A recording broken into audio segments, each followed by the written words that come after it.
Everything seemed quiet until it wasn't. The political world, especially the conservative side of it, was running on autopilot after a few calm weeks. Then, out of nowhere, Elon Musk, yes, the billionaire tech mogul who now owns X, formerly Twitter, sent out a tweet that instantly shattered the calm. Some people are more addicted to attention than to truth. That was it. No name, no tags, no follow-up. Just one sharply worded thought that felt like a slap across someone's face.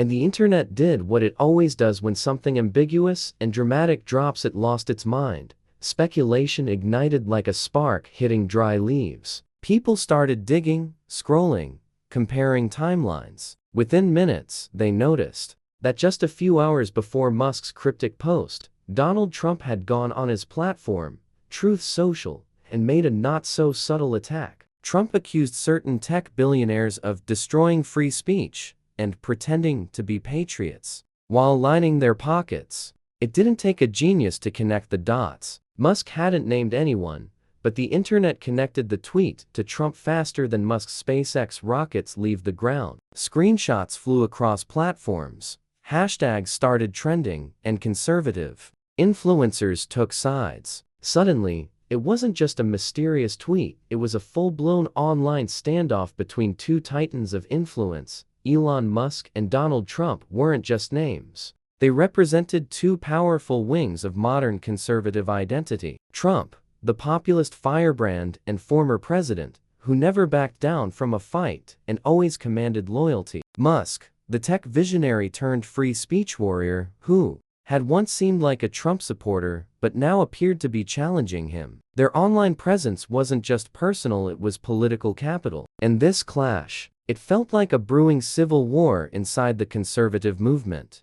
Theories poured in. Some claimed it was personal animosity, others believed it was about power control over narrative, over platforms, over the coming elections. Conservative forums debated if Musk was trying to replace Trump as the movement's leader. Liberal commentators watched with popcorn in hand, amused that two of the right's most powerful voices were turning on each other. But beneath all the chaos, something bigger was happening.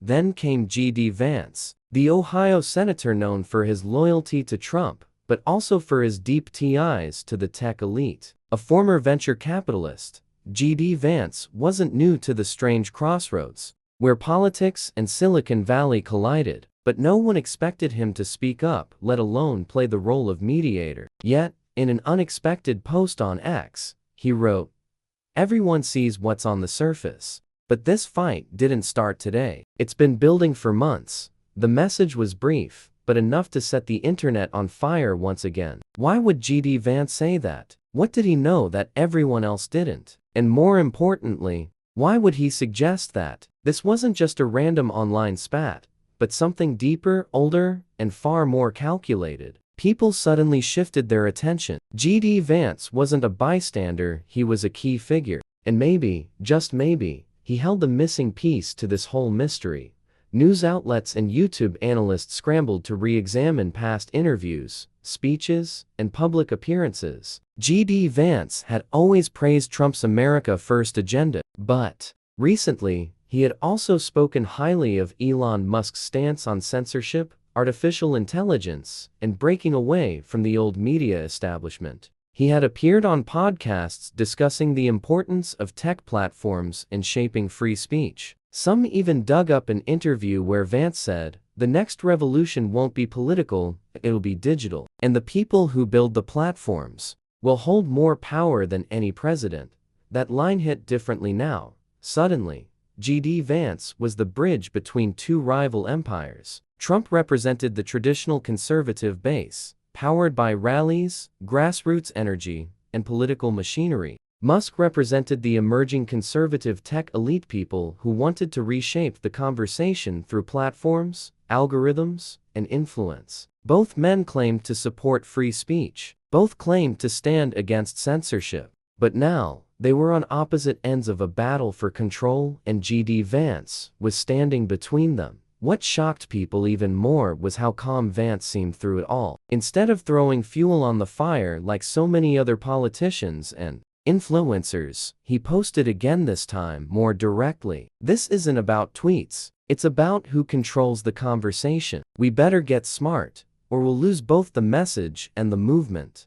That sentence struck a chord. It was different from the usual tribal rhetoric. It suggested strategy, not just emotion. And people began to realize, maybe G.D. Vance wasn't picking sides. Maybe he was warning both. Still, questions swirled. Why now? Why would Elon Musk take on Trump when the 2024 election was drawing near, and conservative unity was more important than ever? Some insiders hinted that Musk had grown tired of Trump's relentless attacks on media platforms, including Musk's own X. Others suggested that Musk was playing a longer game, building his own influence base, one that didn't depend on Trump or the old Republican Guard and Trump.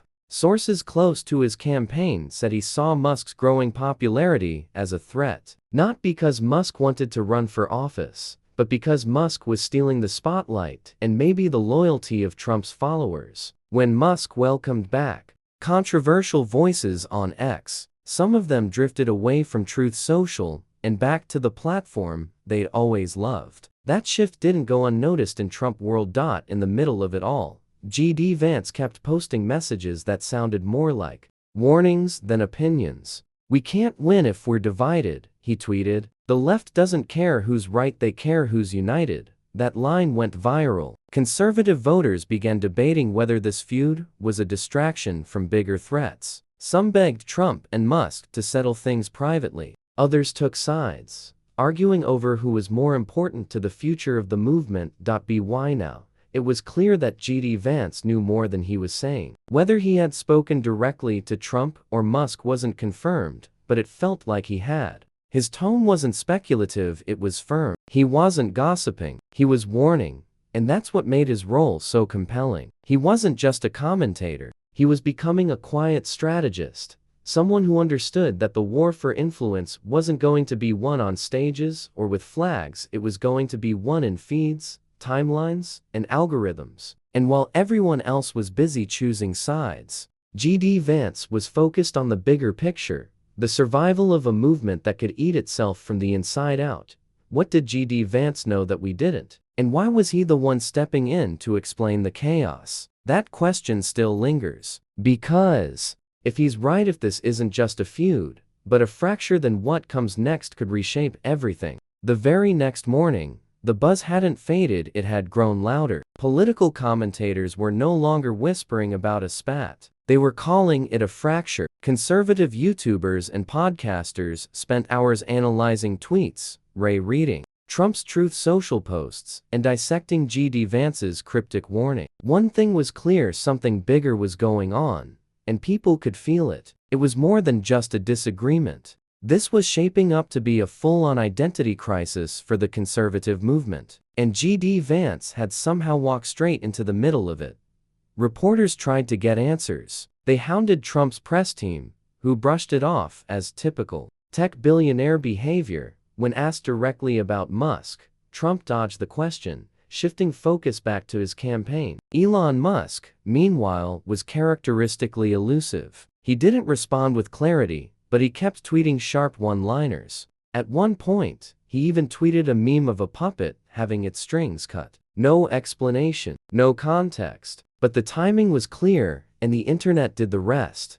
People were desperate for someone to give clarity. But instead of adding to the confusion, G.D. Vance did something no one expected. He went on live television. He appeared on a national morning show, calm, collected, and far too composed for someone caught in the middle of a political firestorm. The host, leaning in with that classic, "I'm about to get some dirt" posture, asked him directly, "Senator Vance, are Donald Trump and Elon Musk at war?" G.D. didn't dodge. He didn't play cute. He leaned forward, looked straight into the camera, and said something that made the entire room freeze.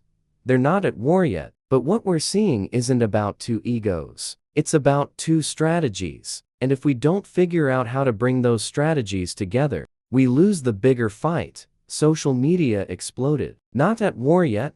People repeated those words like a mantra. What did he mean by strategies? And more importantly, What bigger fight was he talking about? That one sentence made everyone pay closer attention. G.D. Vance wasn't simply commenting, he was hinting that he knew the roadmap. He was pointing to something behind the curtain, and people wanted to know what it was. Clips of the interview went viral. Analysts began speculating that Vance had insider knowledge, that he had been in conversations with both Trump and Musk. Some said he was trying to play peacemaker. Others claimed he was angling to become the future face of a new conservative alliance, one that merged Trump's base with Musk's platform power. The idea seemed wild at first, but then it started making sense. Behind the scenes, G.D. Vance had built quiet relationships with both camps. He had once been funded by Peter Thiel, a close Musk ally. At the same time, he owed much of his political rise to Trump's endorsement. No one else in the Republican Party had this kind of dual trust. No one else had the ear of both worlds.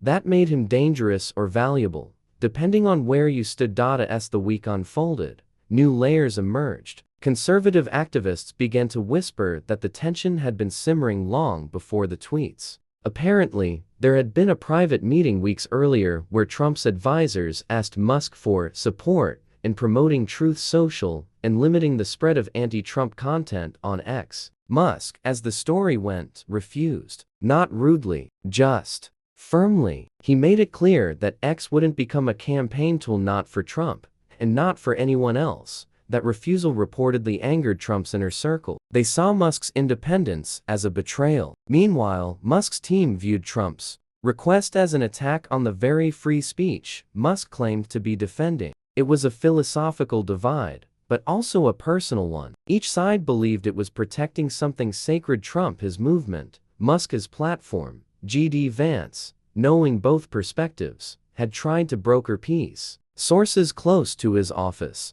revealed that he had made multiple calls, urging calm. He believed the future of the movement depended on unity, but he also believed in accountability. If either side pushed too far, it would fracture everything, and that's exactly what started happening. The conservative base began to splinter. Some influencers, fiercely loyal to Trump, began criticizing Musk openly. They called him a fake patriot and accused him of trying to hijack the movement. Meanwhile, Musk's loyalists clapped back, saying Trump was stuck in the past and that real free speech meant not bending to anyone, not even a former president. It got uglier. Trump-friendly sites began running hit pieces on Musk, digging into old statements and mocking his businesses. In response, Musk posted charts showing how engagement on X had skyrocketed, with the sarcastic caption, "Guess I'm doing something right." That post, too, went viral. And through it all, G.D. Vance kept posting small, thoughtful messages. Nothing flashy, just carefully worded thoughts. One tweet read, "There's a difference between leading and dominating. One builds a movement, the other builds enemies." That line struck a nerve. Was he talking about Trump, about Musk, or both? People were divided. Some praised Vance for being a voice of reason in a storm. Others accused him of trying to play both sides, of being too diplomatic in a time when they wanted warriors, not thinkers. But what couldn't be denied was that Vance had become central to the story. Without raising his voice, he had made himself the calm eye of a political hurricane. More interviews followed. GD kept saying variations of the same message. "We can't afford to fight each other right now. We have too much at stake. If we tear each other down, the other side wins by default." But the drama wasn't over. One night, without warning, Trump posted another jab on Truth Social. It wasn't directed at anyone in particular, but the tone was unmistakable. "Some billionaires think buying platforms gives them power, but real power comes from the people." Within minutes, Musk replied on X with a single word, "Indeed." The responses were fast, furious, and global. Memes exploded, debates raged, and G.D. Vance, he didn't post anything for 2 full days, and when he did, well, what he said next would send shockwaves through every corner of the political world. The internet held its breath. 2 days of silence from G.D. Vance felt like an eternity, especially in the middle of a political firestorm. Speculation filled the void. Was he being silenced? Was he working behind the scenes to repair the rift? Or worse, Had he chosen a side? Then, without warning, he broke his silence not with the tweet, not with the press release, but during a town hall event in his home state of Ohio. It wasn't even a nationally televised event, just a room filled with voters, folding chairs, and a single microphone. No flashy stage, no media circus. But by the time he finished speaking, his words were trending nationwide. A local college student asked the question that everyone else had been avoiding. Senator Vance, do you still support Donald Trump if he keeps attacking Elon Musk? GD paused. Not the kind of pause politicians use to find the right words. This was different. He took a breath, looked out over the crowd, and spoke slowly, clearly. I support the truth, he said. And the truth is, we need both men. We need Trump's fight and Musk's innovation. We need fire and we need fuel. The room was silent. Everyone leaned in. Then he continued, but here's what most people don't understand. This isn't just about two men. This is about the soul of a movement that's trying to survive in a world that's changing faster than ever. If we let egos get in the way, we lose. Period. Someone in the crowd clapped. Then more joined. But GD wasn't done. He added something that caught fire instantly online. You know what scares the other side more than Trump or Musk? It's the idea that we might actually start working together, that we might stop fighting each other and start aiming our fire where it belongs. That one sentence spread like a match to dry leaves. Twitter, X, YouTube clips of that moment flooded feeds. The phrase, working together, became a trending hashtag. People weren't just listening to GD Vance. They were rallying behind his message. Even those who previously dismissed him as just another Trump guy started to reconsider. Was he actually offering a new way forward? But while the internet applauded his clarity, others behind the scenes weren't so thrilled. Sources from both Trump's camp and Musk's team started leaking frustration. Trump loyalists didn't like the idea of being told to share the spotlight. Musk's tech circle was wary of being tied too closely to politics. Both sides saw Vance's attempt at unity as a risk to their independence. And that's when the backlash began. Wing influencers started criticizing GD Vance online. Not all of them, but enough to notice. They called him naive, a fence-sitter, and too polished for a fight. They accused him of trying to play peacekeeper in a war that required generals. Meanwhile, some tech blogs painted him as a puppet for Trump's agenda, trying to wrap control in the disguise of unity. But GD didn't flinch. He went live again, not in a studio, but straight from his phone, walking outside a diner in rural Ohio. People think being in the middle means being weak, he said to the camera. But sometimes the middle is where you catch the crossfire. And I'd rather take a few hits than let this whole thing fall apart.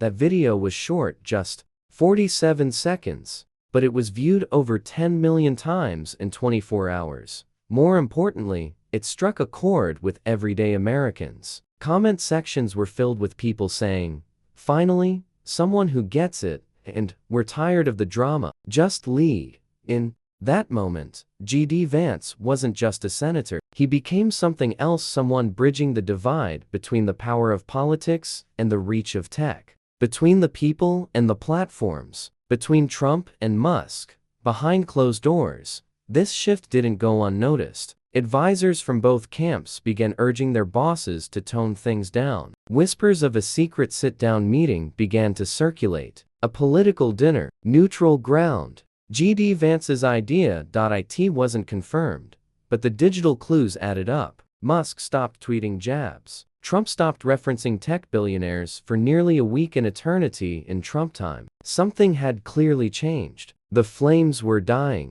down.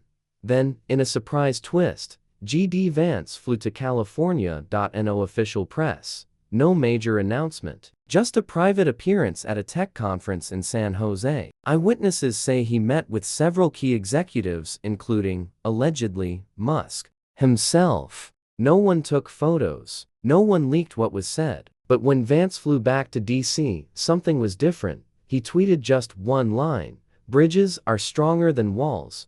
Again, no context. But the meaning felt obvious. Media outlets pounced. Was this the truce everyone had been hoping for? Had Vance actually pulled off the impossible, getting two of the biggest personalities in America to back down, even slightly? No one knew for sure, but what followed next made jaws drop. 3 days after Vance's mysterious trip, Donald Trump posted a rare, positive statement on Truth Social. "We may not agree on everything, but I respect people who stand for free speech, even if they challenge me. That's how America works." He didn't name Musk. He didn't have to. Just hours later, Musk replied on X, "Disagreements don't mean disloyalty. Debate is the engine of democracy." For the first time in weeks, there was no sarcasm, no memes, just mutual recognition, a cold peace, maybe even the beginning of something better. And at the center of it all, still quiet, still calm, was G.D. Vance, not demanding credit, not claiming victory, just continuing his work, building something that looked more and more like a new conservative coalition. People began to whisper again, but this time in a different tone. They weren't asking if Vance had picked a side. They were asking if he was quietly creating a new one. The political winds were shifting, and for the first time in a long time, it wasn't Trump or Musk at the eye of the storm, it was G.D. Vance. What started as a few offhand remarks at a town hall had transformed into a national moment. The man, once dismissed as Trump's mini-me, was now being hailed by some as the voice of reason in an increasingly divided conservative world. But not everyone was happy with his newfound spotlight. In Washington, power is currency. And when someone unexpected begins gaining influence, the old guard takes notice, and sometimes they push back. Quietly at first, then with sharper elbows. Within days of his viral speech, murmurs began circulating in D.C. circles. Is GD trying to replace Trump? Is Musk funding his future? Is this just a 2028 play? And that's when the knives started to come out. A senior GOP advisor, who once praised G.D. Vance as a fresh face for the party, anonymously leaked a memo questioning his loyalty to conservative values. Conservative radio shows suddenly began airing more skeptical takes. Even allies in the Senate began distancing themselves, saying things like, "GD's got big ideas, but we need fighters, not philosophers." It didn't take long for GD to notice, but instead of backing down, he leaned in. He started doing something few politicians dared to do. He answered criticism head-on. On podcasts, live streams, and in-person events, he told the public exactly what was happening behind the scenes. "They don't like that I'm not following the script," he said during one live stream. "They're afraid that if we stop fighting each other, people might realize how much more we could be doing." He didn't name names, but he didn't need to. The people watching already knew who they were. And it wasn't Trump or Musk, it was the establishment, the machine, the ones who benefited from chaos, because chaos kept them relevant. That message landed hard. Viewers flooded the comments. Finally, someone telling it like it is, and the machine's scared. And that means GD's doing something right. Even some of Trump's base began to notice. They weren't abandoning Trump, but they were paying attention to Vance in a new way. Instead of seeing him as a foot soldier, they started seeing him as a strategist, someone who could play the game and still talk like a real person. And Musk, he stayed publicly quiet, but insiders noticed something interesting. He started reposting more political content aligned with G.D. Vance's themes: freedom, decentralization, unity through strength. Then, something unexpected happened. At a conservative technology forum in Texas, G.D. Vance walked on stage not with a suit and tie, but in jeans and a black button-down shirt. The audience was mostly young entrepreneurs, startup founders, and influencers, exactly the kind of people who looked up to Musk, not Trump. And yet, G.D. owned the room. He didn't talk like a politician. He told a story. He talked about growing up in Middletown, Ohio, about being raised by a struggling single mother, about the pain of addiction in his family, and about the one thing that changed his life: believing that he didn't have to stay silent just because others were louder. "When people tell you to stay in your lane," he said, "it's usually because they're afraid you'll outrun them." The crowd went wild, And then, near the end of his speech, he dropped the moment that would ripple across social media. America doesn't need a new king. We need builders, fighters, and people brave enough to say, maybe it's time we stop choosing sides and start choosing what's right. That clip was everywhere within hours. People began calling it the Vance Doctrine, not just a slogan, but a philosophy. Don't tear it down, build something better. Don't cancel, confront. Don't divide, decide. And while the mainstream media continued spinning stories about the Trump-Musk feud, real people were sharing GD's words. Not because they agreed with every word, but because they felt something they hadn't felt in a long time: hope that maybe, just maybe, someone was thinking beyond the next election. But with that hope came new danger. The establishment doubled down. Opposing political groups started running ads attacking GD Vance. Old tweets were dug up. Misquotes were blasted out of context. Fact-checkers swarmed. He was accused of being too close to tech billionaires, of being too polished, too ambitious, too soft on Trump, too hard on Trump, too everything. GD's team stayed calm, and he stayed focused. In one interview, a reporter asked him point blank, "Are you trying to run for president?" GD laughed, shook his head, and said, "I'm trying to keep the country from falling apart." That's hard enough. But even as he denied the rumors, the movement around him kept growing. Small donor fundraising spiked. Independent podcasters called him the future of conservative realism. College debate teams quoted his town hall moments. Even moderate voters, people who didn't like Trump or Musk, began to say, "At least that Vance guy makes sense." And then came the moment that made it all real. GD Vance was invited to deliver the keynote speech at the largest conservative gathering in the country, an event typically reserved for Trump, DeSantis, or other heavyweights. But this time was GD. All eyes were on him, and everyone knew whatever he said on that stage could change everything. Backstage, people whispered, would he endorse Trump fully? Would he slam Musk? Would he try to play both sides again? But when the lights came up, and GD stepped to the microphone, he said something no one expected. We don't need kings. We don't need saviors. We need each other. The room fell silent. He continued, "We've spent so long fighting each other that we've forgotten what we were fighting for. It's time to end the civil war inside our own movement." It wasn't loud. It wasn't flashy. But it hit like thunder. Because what he was really saying without ever saying it directly was this: Trump and Musk, they were never the enemy. The real enemy was division, distraction, the endless addiction to conflict that kept real change from happening. GD Vance wasn't trying to replace anyone. He was trying to remind everyone why they started this journey in the first place. And in that moment, the audience didn't just listen, they believed. The lights dimmed as GD Vance walked off the stage, his final words still hanging in the air like thunderclouds about to burst. "We've forgotten what we were fighting for." A statement so simple, so honest, that it didn't just land, it struck a nerve. The crowd was stunned, not because he shouted louder than anyone else, but because he didn't. He had chosen calm over chaos, unity over sides, and that, in this moment of endless division, felt revolutionary. Backstage, the air buzzed not with applause,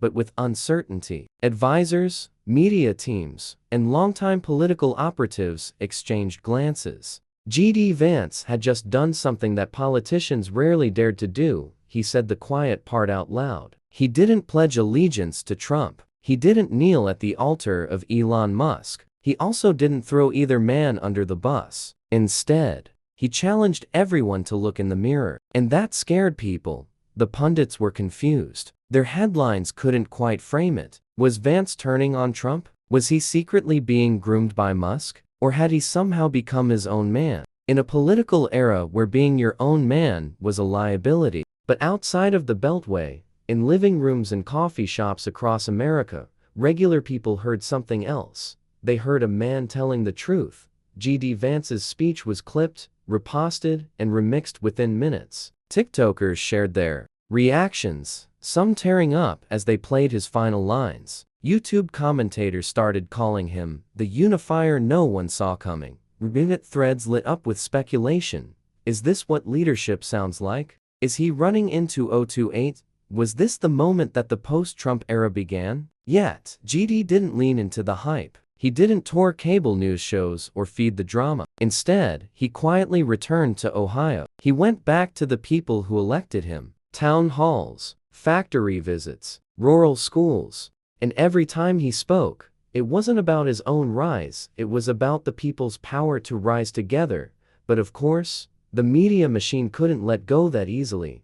3 days later, a major news outlet dropped an exclusive report, alleging that Elon Musk's PAC had been funneling dark money into GD's grassroots movement. Headlines blared, tech billionaire buying his own senator? The implication was obvious: GD wasn't independent. He was just another puppet. This time, for Silicon Valley, GD could have denied it with a tweet. He could have issued a press release. But instead, he did something nobody expected. He livestreamed from his kitchen table. An polished backdrop. No lighting crew. Just a senator, a webcam, and a glass of iced tea. Look, he said calmly, I'm not for sale. Not to Elon Musk. Not to Donald Trump. Not to anyone. And if you think I am, then don't donate. Don't support me. Find someone you can believe in. But don't mistake honesty for weakness. That single sentence, don't mistake honesty for weakness, became a rallying cry overnight. Shirts were printed, stickers, memes,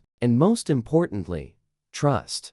People didn't just believe him. They felt like he was finally saying what no one else would say. Elon Musk stayed silent during all this. He didn't confirm or deny the accusations. Some said that was because there was truth to them. Others said it was because GD had already said what needed to be said, and Musk knew better than to get in the way of a wildfire spreading in the right direction. Meanwhile, Trump's inner circle remained tense. The former president hadn't directly commented on GD's rise, but allies close to Trump were watching. Some were impressed, others were suspicious, and a few were openly annoyed.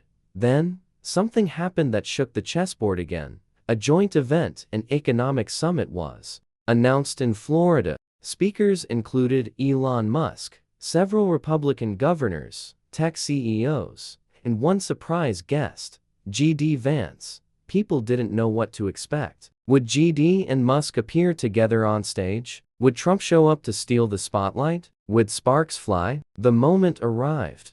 Musk took the stage first, speaking on innovation, decentralization, and disrupting the status quo, typical Musk themes. He didn't mention politics. He didn't mention Trump. He didn't even mention GD Vance. And then GD stepped up. For 20 minutes, he talked about American resilience, about hard work, about rebuilding trust. He didn't name drop anyone. But toward the end, he looked out across the room, paused, and said something that made the entire crowd hold its breath.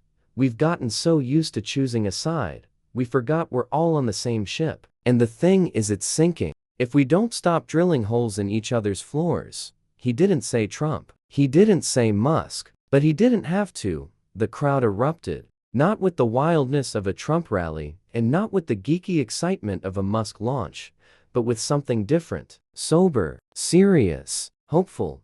After the event, GD Vance and Elon Musk were seen shaking hands, not as a PR stunt, but as two men who had different styles, but possibly, finally, shared purpose. That photo, just a handshake, no words, broke the internet again. Some said GD had brokered peace. Others said he was just buying time before choosing a side. But GD himself stayed out of the commentary. His next tweet, hours later, simply read, "If we're going to fix America, we have to stop breaking each other." It became clear he wasn't interested in being the next Trump, or Musk, or anyone else. He was building something else entirely, and maybe, just maybe, that was what scared people the most. Because in a world addicted to outrage, where sides are chosen before the facts come out, where drama gets more clicks than dialogue, GD Vance was asking a radical question. What if we chose unity, not uniformity? What if we stopped following personalities and started following principles? What if, for once, someone didn't want power just to hold it, but to use it to fix what's broken. The media didn't know what to do with that story, but the people did. And in basements and barber shops, in schools and small-town diners, in the hearts of Americans who had long given up on politics, one sentence kept coming back, like an echo. That wouldn't fade. Don't mistake honesty for weakness, because for the first time in a long time, someone wasn't yelling. They were listening, and they were leading.